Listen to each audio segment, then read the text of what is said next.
आदरणीय मित्रों, श्री अवतार का बोध हो, श्री माता धरती का बोध हो। मित्रों, आज का विषय बड़ा ही दुख भरा है। वह विषय है कि सरकार ने, खासकर केंद्र की सरकार ने हिंदुओं को कब कब छला, हिंदुओं को कितनी बार छला।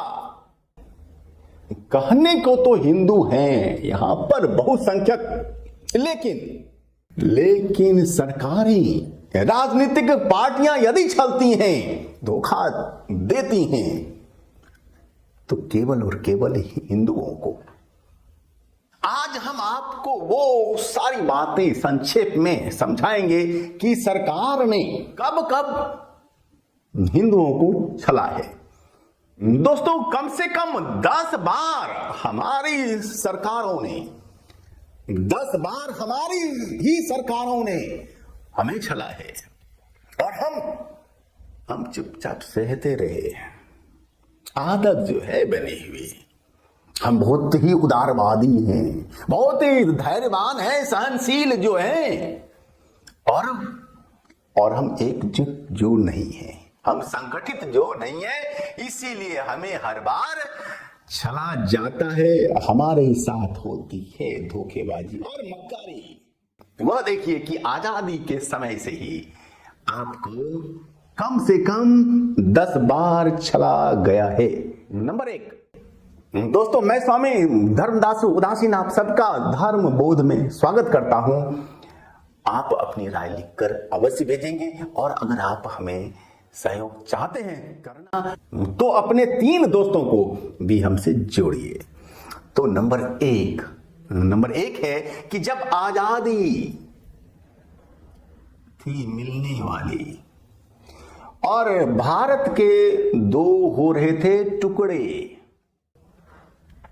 और जिन्ना ने डायरेक्ट एक्शन की बात कह दी, यानी क्या, यानी हिंदुओं को काटो, ऐसा खुलेआम आदेश, अपील कि हिंदुओं को सबक सिखाओ, ये लोग तभी मानेंगे। और हमारी सरकार, हमारे नेता तो अहिंसा की बातें थे कर रहे। गांधी बाबा ने तो अहिंसा का ही पाठ पढ़ाया हमें, बस माफ कर दो, हिंसा न करो। हमारी जो सरकारें थी उसने भी हिंदुओं का साथ नहीं दिया, और इसका हुआ फल कि हिंदू बहुत अधिक संख्या में मारे गए। ऑफिशियल आंकड़ा है कि 21 लाख मारे गए, और उनमें ज्यादातर हिंदू थे। दूसरी बार जो हमें छला गया है वो है 1950 ईस्वी में हिंदू धार्मिक न्यास से संबंधित एक्ट बनाकर। और क्या हुआ था उसमें? हिंदुओं के सारे बड़े बड़े मंदिर को, आश्रमों को ले लिया केंद्र सरकार ने, राज्य सरकारों ने अपने अधीन। आज भी देश में लगभग 9 लाख मंदिर मठ हैं, 9 लाख लगभग, और 9 लाख में से 4 लाख पर सरकार का नियंत्रण है। तो भाई ऐसा क्यों हुआ?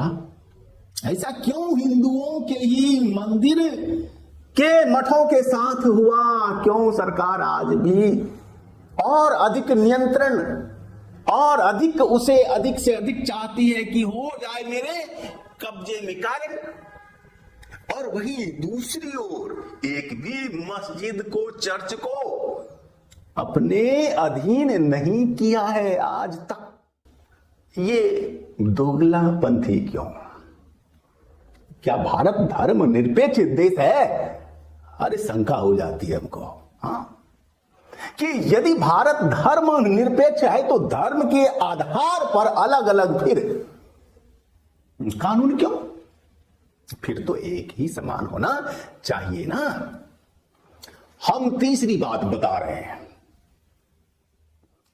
कि हजारों गोभक्त साधु संत दिल्ली में हुए थे जमा इकट्ठा, 1966 में, 1966 ईस्वी में। और वे लोग सरकार से केंद्र सरकार से गो हत्या बंदी के लिए कानून बनाने की मांग कर रहे थे और सारे बूचड़ खानों को बंद करने की मांग कर रहे थे। और हुआ क्या इसका रिजल्ट आपको पता है? इंदिरा गांधी की सरकार ने गोलियां चलवा दी और उसमें बहुत सारे साधु संत गोभक्त मारे गए और उसका नेतृत्व महान सिद्ध संत करपात्री जी महाराज कर रहे थे। और उन्होंने रोते हुए इंदिरा को साप दिया था कि तो इंदिरा तुमने हमारे साधु संतों की हत्या दी है कर, इसका तुम्हें मिलेगा फल, तुम्हारा खानदान समाप्त हो जाएगा और इसका फल तुम्हें और तुम्हारे पूरे खानदान को चुकाना होगा। आज देख लीजिए कि साधु का साप हुआ है कि नहीं फलित। और मित्रों, सरकार ने चौथी बार हिंदुओं को छला, जबकि 1976 में कांग्रेसी सरकार ने संविधान में संशोधन कर धर्म निरपेक्ष शब्द को जोड़ा। इसकी आवश्यकता तो थी नहीं, इसलिए कि हिंदू तो धर्म निरपेक्ष, पंथ निरपेक्ष होते ही हैं बाय बर्थ, यहां आवश्यकता नहीं थी। लेकिन एक वर्ग को था उन्हें खुश करना, इसलिए उन्होंने ऐसा किया।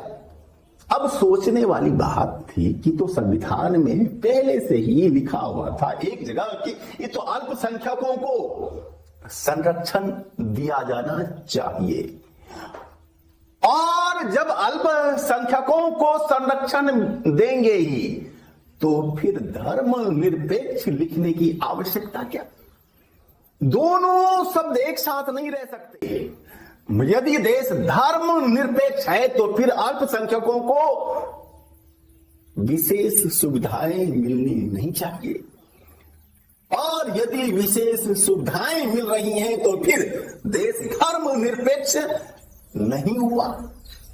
लेकिन आज दोनों ही बातें हमारे संविधान में लिखी हुई हैं जो कि एक दूसरे के विरोधाभासी हैं।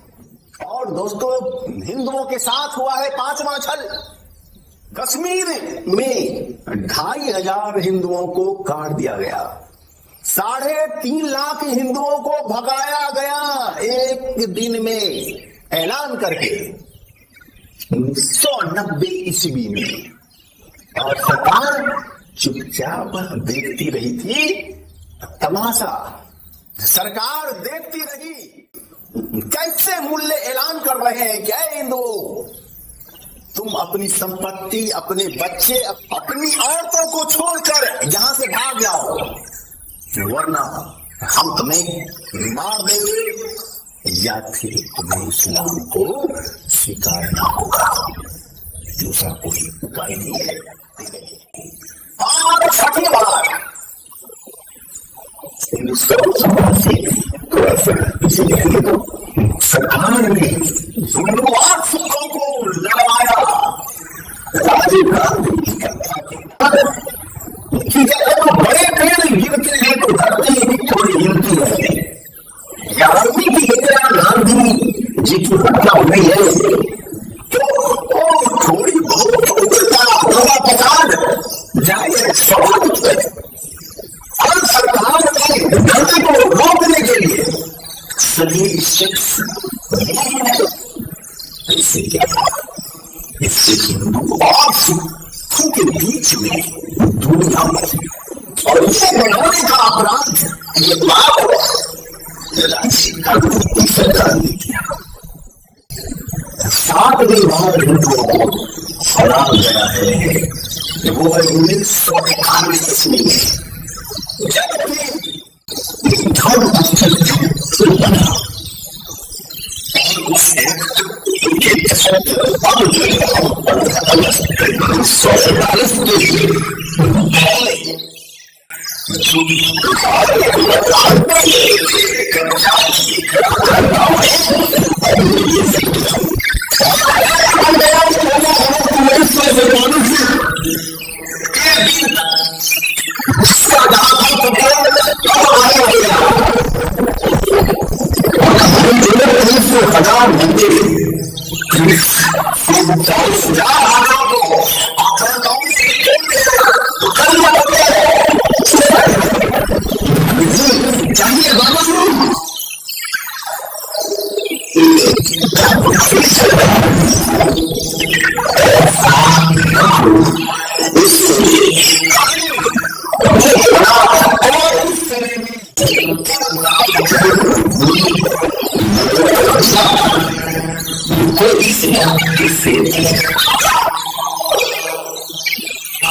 सारे ही वर्गों के जो है और उनसे संबंधित जो भी सवाल